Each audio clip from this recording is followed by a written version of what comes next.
You can't describe the feeling of being really inside of a monument that has just been discovered and is just literally emerging out of the ground. For over 1,900 years. For over 1,900 years, its fate remained one of history's most agonizing, darkest unsolved mysteries. Rome's legendary Ninth Legion Hispana, a battle-hardened, utterly invincible force that once thundered across Europe, stamping Roman authority onto every conquered land, simply vanished. No definitive graves, no clear records, no survivors. Their disappearance spawned countless myths, whispered theories of desertion, catastrophic defeat, or even assimilation into barbarian tribes. But in 2025, an unprecedented, chilling discovery. Beneath the ancient peat-soaked Scottish earth shattered centuries of speculation, silence, and romanticized notions. What archaeologists unearthed didn't just answer the question of where the Ninth went. It exposed a cover-up so shocking, so utterly ruthless, it shook the very legacy of the mighty Roman Empire itself. This isn't just another archaeological marvel. It's a terrifying glimpse into imperial betrayal and a grim warning from the deepest past. Born from the crucible of the late Roman Republic and forged in the searing fires of civil war, Legio IX Hispana, the Ninth Spanish Legion,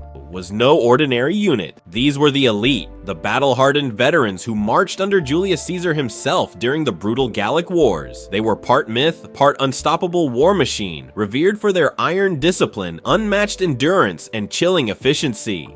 For nearly 2 centuries, they were the sharp, bloodied edge of Roman expansion, the very vanguard of imperial might. They crushed rebellions in Spain with ruthless precision, held the Rhine against relentless Germanic incursions, and stormed through Britain under Emperor Claudius, savagely quelling Boudicca's uprising in a campaign soaked with fire and blood. Time and again, the Ninth had been dispatched where the Empire needed swift, decisive violence, a unit never known to falter. And then, sometime between 117 and 120 AD, they were gone. Gone without glory.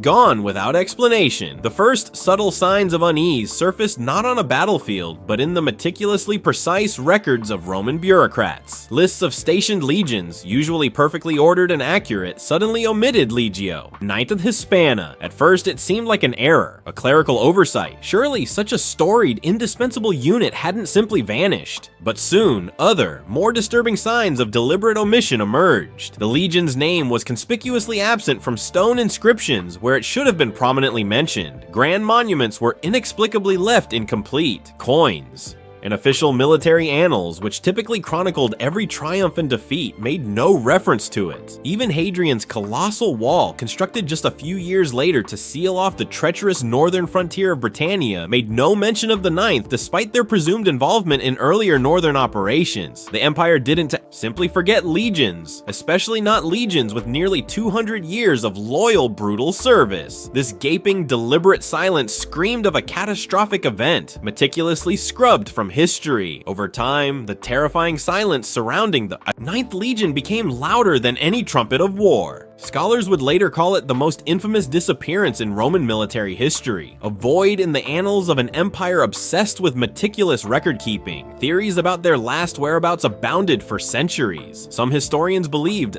the entire legion had perished in Judea during the brutal Second Jewish Revolt, 132 to 136 CE, a conflict where Rome suffered heavy casualties. Others posited their annihilation in Armenia during the Parthian War, 161-166 CE, where an unspecified Roman legion was indeed reportedly annihilated. However, these theories consistently collapsed under scrutiny. Other legions were confirmed operational in both Judea, the 22nd Deiotariana, and Cappadocia, 12th Fulminata, and 15th Apollinaris, far beyond these dates, and their destruction would have constituted the worst Roman military disaster since the Aioti, Teutoburg Forest in 9 CE, a catastrophe that was mourned nationally, publicly, and extensively documented. The likelihood of such a monumental event remaining utterly undocumented, accidentally or deliberately, was bleak according to experts. The deeper historians dug, the more they started believing that the disappearance of the Ninth was not just an unfortunate battlefield loss, but a deliberate decision from the Roman Senate itself. They might have suffered a fate known as damnatio memoriae, a disappearance from memory only reserved for individuals or entities that had gravely, unforgivably offended the Roman Empire with their behavior. But how could an entire, fiercely loyal military legion offend Rome so profoundly? And how could an empire make hundreds, perhaps thousands of its own soldiers disappear without a trace? The first question might need more time to find its chilling answers. But the latter, chillingly, might have a concrete explanation, and it's inextricably connected to the last known location of the 9th Legion. What if these soldiers had never returned after their last known assignment? What if they were still there, hidden, buried somewhere no one would ever look? The final confirmed position of the 9th Legion was the cold, windswept fortress of Eboracum, modern-day York. In the early 2nd century AD, Eboracum was no mere backwater outpost. It was one of Rome's most important military hubs in Britannia, the crucial staging ground for all northern campaigns. Colossal stone walls, bustling granaries, and imposing temples stood as unwavering symbols of Roman might. But just beyond them lay the wild, untamed territory that fiercely refused to kneel, the lawless lands of Caledonia, home to a confederation of Celtic tribes Rome could never fully subdue. Dense, ancient forests, jagged highlands, and chilling, mist-shrouded bogs provided perfect cover for ambush and relentless guerrilla warfare. Roman patrols that ventured too far often simply vanished into the desolate, unforgiving mist. In 108 AD, inscriptions confirmed the undeniable presence of the 9th at Eboracum. One notable find, a stone slab bearing the legion's name, was discovered during excavations near the fortress walls. It read like a mundane dedication from a loyal soldier, yet it would become a crucial timestamp, a final, definitive footprint before the fog of history descended. Historians now believe that sometime between 117 and 120 AD, the 9th was deployed on a northern expedition, likely to brutally subdue renewed uprisings among those fiercely independent Caledonian tribes. What happened next is the chilling heart of the mystery. There are no Roman records of their return, no casualty lists, no names of survivors, no evidence of their incorporation into other legions. Standard practice when a unit was disbanded, not even a dishonorable mention in any military punishment logs. Some argued the 9th may have been reassigned to another distant part of the empire, perhaps the Rhine frontier or Judea, but this theory collapsed completely under scrutiny. No epigraphic evidence supports it. If they were transferred, why erase their names so meticulously from the records in Britain? Why scrub them entirely from the very stone fabric of Rome's empire? It was as if the 9th had simply walked into Caledonia and never walked out. Adding to the intrigue, Hadrian, upon becoming emperor in 117 AD, abruptly shifted Roman policy in Britannia. Instead of continuing the aggressive conquest, he pulled back. In 122 AD, he commissioned Hadrian's Wall, not as a springboard for invasion, but as a formidable defensive border, a strategic retreat, a desperate containment. Some scholars now grimly suspect that Hadrian understood exactly what had happened to the 9th, and that the wall was not just a military decision, but a sprawling, unwritten tombstone. Had they finally found them? And what would they see if they dared to search deeper beneath the silent earth? Finally, in 2025, unseen eyes hovering above the ancient Scottish peatlands would reveal something Rome had worked very hard to bury. And it wasn't just bones. The first real clue to the 9th's fate wasn't unraveled by a seasoned archaeologist or a military historian. It was discovered by a drone, and entirely by accident. In January 2025, a joint team from the University of Edinburgh and the European Institute for Advanced Archaeological Technologies was testing a new AI-assisted LiDAR system over the remote, often snow-covered Cairngorm Mountains in northeastern Scotland. Their mission had absolutely nothing to do with Rome. The team's objective was to model glacial runoff patterns and their role in Bronze Age settlements. But on the third day of scanning, the drone returned profoundly anomalous data. A massive, perfectly rectangular signature, far too precise to be natural, was buried beneath centuries of peat, forest litter, and mineral-rich stone. When filtered through sophisticated spectral imaging software, the outline sharpened, revealing an unmistakable and utterly chilling sight. What they had found was a Roman marching camp, but not just any camp. The dimensions were staggering. It spanned over 20 hectares, enough space for nearly 5,000 men. The camp bore every hallmark of emergency construction, deep and defensive. Ditches, hastily elevated ramparts, and irregular post placements, all suggesting the camp had been assembled under extreme duress in a desperate race against time. This wasn't a staging ground, this was a last stand. Within hours, the site was flagged for immediate excavation. The first physical breakthrough came near the southwestern quadrant. Fragments of scuda, the rectangular Roman shield, were found, shattered as if by enormous, overwhelming impact. Nearby lay snapped spear shafts, bent iron pilum heads, and dozens of hobnails, the cleated remnants of Roman caligae sandals, strewn without order, as if violently torn from corpses in haste. The implications were clear, undeniable. The Ninth wasn't simply defeated in a pitched battle. They had been isolated, surrounded, savagely ambushed, and dragged to certain brutal death. Word of the discovery leaked through an academic journal. Submission, and within hours, screaming headlines erupted across the globe. Lost Roman legion found, and it died alone.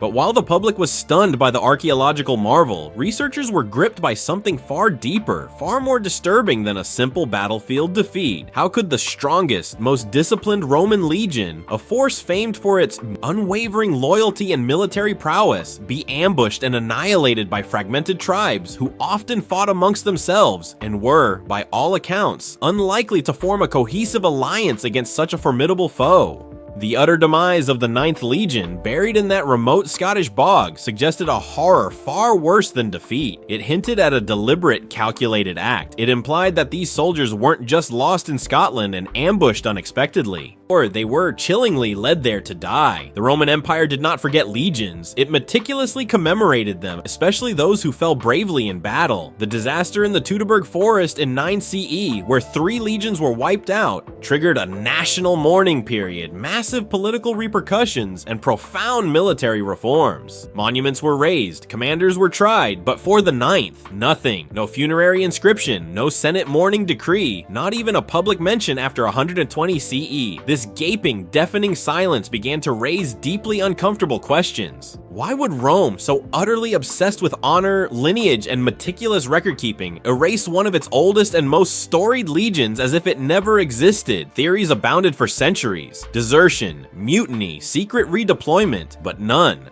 held water after the irrefutable evidence of the 2025 discovery.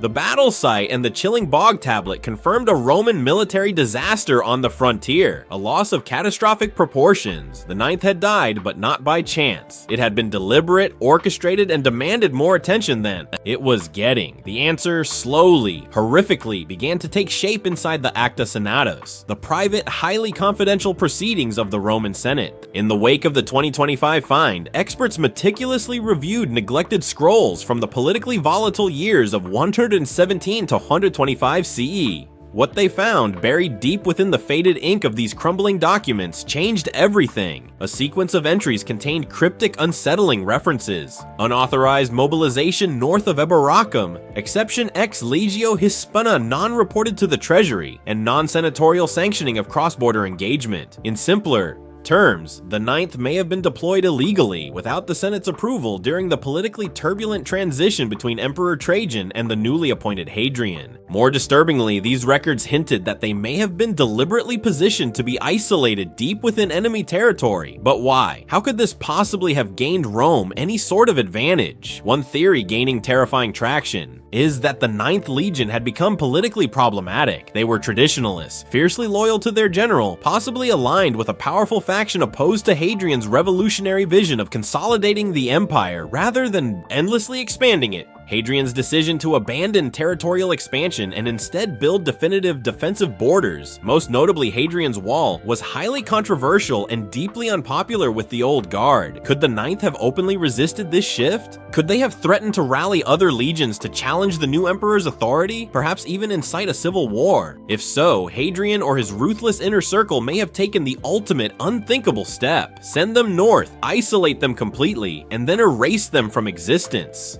In this chilling interpretation, the desolate site in the Cairngorms wasn't merely a battlefield. It was a calculated political grave, a place chosen not because it held strategic value, but because it guaranteed the 9th would be surrounded, hopelessly outnumbered, and ultimately forever forgotten. Rome didn't commemorate the 9th because doing so would have exposed a treacherous abuse of power at the highest levels of the empire. By ensuring no survivors, no public funerals, and no honors, the Senate ensured complete, terrifying silence. It was the ultimate historical deletion, a cover-up orchestrated by a civilization famed for its meticulous records. The Ninth wasn't just defeated by barbarians on a distant frontier. They were betrayed by politics, consumed by pride, and annihilated by paranoia within their own empire. And now, nearly 2,000 years later, their silenced ghosts have begun to speak again.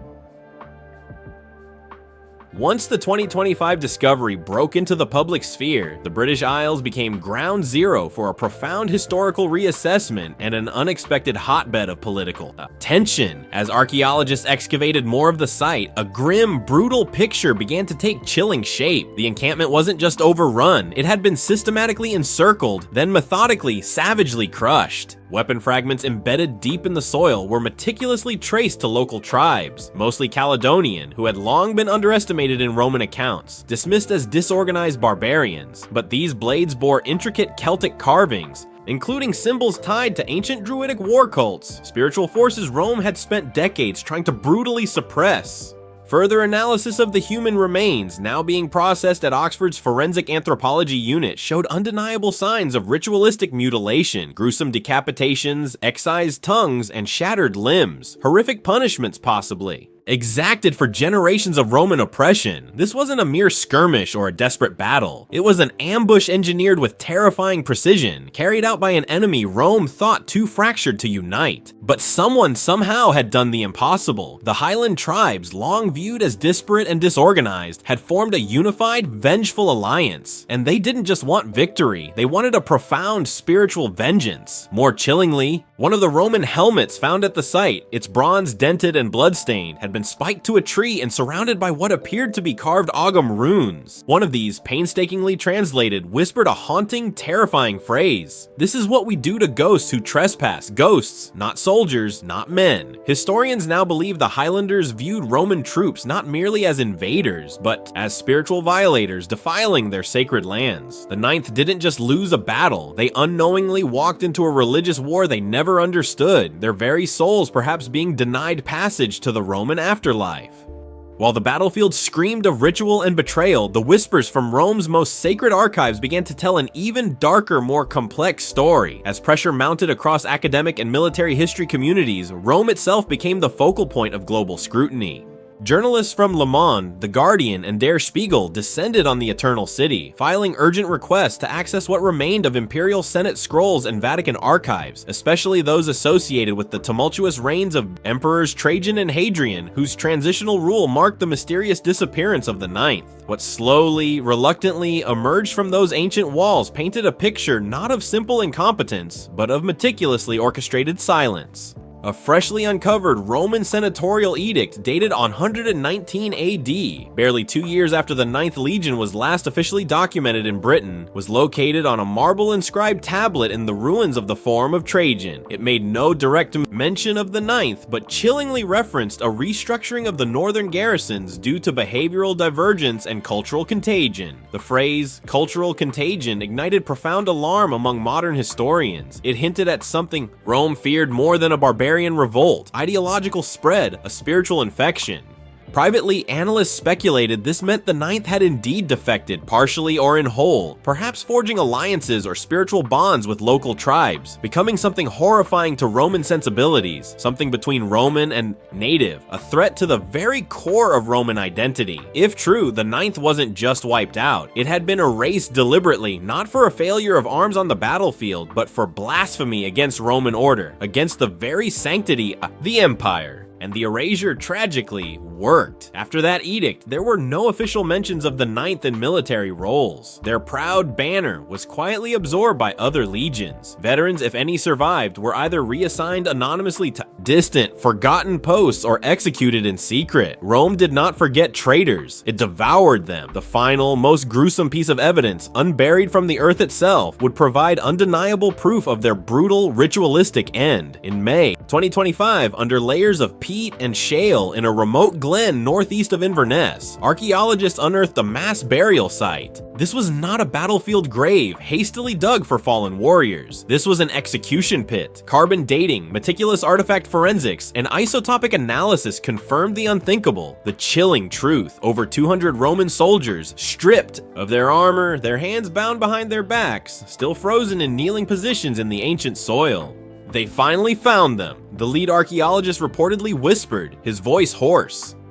But what they saw was bad, really bad. The soldiers had been ritually executed one by one. Some skulls bore precise puncture marks consistent with a Caledonian ceremonial blade, while others were brutally smashed completely, a sign of symbolic destruction meant to deny passage into the Roman afterlife, to deny their very essence. Jewelry and belt buckles found nearby provided irrefutable identification, confirming their affiliation with the 9th Legion. Even more disturbingly, a piece of the Aquila, the Legion's sacred eagle standard, the very soul of a Roman legion, was found buried upside down beneath the corpses, surrounded by blackened soil and animal remains. The implications of this breaking news shattered centuries of theory and plunged the historical community into disbelieving silence. The 9th hadn't just disappeared, they had been systematically dismantled, profoundly humiliated, and buried, in a way designed to annihilate memory itself, a chilling psychological warfare tactic employed by ancient tribes who deeply believed that memory equaled power. In other words, the Highlanders didn't just defeat the Romans, they silenced their name, erased their very existence, and Rome, unwilling to admit such a monumental spiritual defeat or acknowledge the profound humiliation of its blasphemous legion, buried the truth with them until now. The 2025 revelations about Legionime Hispana's true fate sparked immediate, intense global reaction across academic, military, and political institutions. The shocking possibility that the 9th Legion did not simply vanish in Britain, but was instead systematically defeated, ritually mutilated, and potentially partially absorbed into local insurgent forces, forced a significant, painful reassessment of Roman imperial history. Archaeologists and classical scholars quickly began revising long-standing interpretations of Roman military operations in northern Britain. Previously, histories had relied on convenient gaps in the record, such as the legion's mysterious disappearance from Roman military rosters post-120 AD and its curious absence from Hadrian's Wall inscriptions. Now, new undeniable material evidence, burned outposts, mutilated Roman standards, and forensic remains showing ritual execution suggested a collapse not from organized warfare, but from brutal tribal attrition and catastrophic internal breakdown. Some theorists openly proposed that ideological infiltration or even mass defection had played a crucial role in the Legion's final agonizing hours. More concerning to modern observers was the chilling parallel between Rome's ancient failure and contemporary military strategy. Several Western defense analysts noted the striking warning signs of an overstretched imperial force losing cultural cohesion and ideological control in hostile territory. A leaked NATO intelligence memo even referenced the 9th Legion discovery as a case study in counterinsurgency failure and psychological disintegration within a military force. Educational institutions were also profoundly affected. British textbooks that once romanticized the enduring mystery of the 9th now faced immediate revisions grounded in grim, undeniable clarity. Museums, including the prestigious British Museum and the Yorkshire Museum, began updating exhibits to reflect the Legion's likely brutal demise in the north rather than speculative redeployment to Judea or Armenia.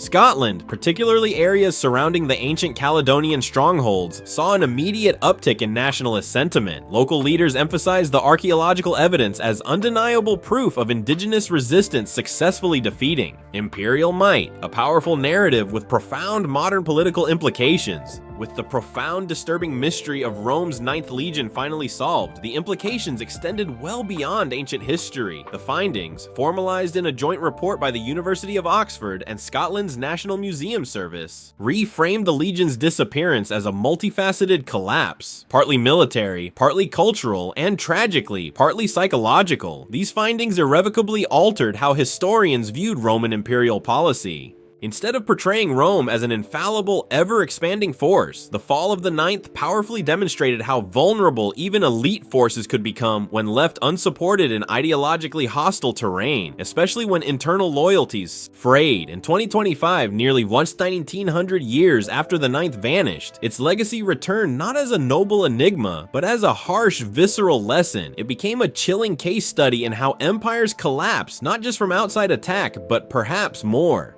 terrifyingly from within. And in that sense, the fate of the Ninth may say as much about the 21st century as it does about the Second. The silence has been broken, the mystery has been solved. The Ninth Legion was not simply lost, they were led to a political grave, betrayed by their own empire, and ritually annihilated by a unified, vengeful enemy who sought not just victory, but total erasure.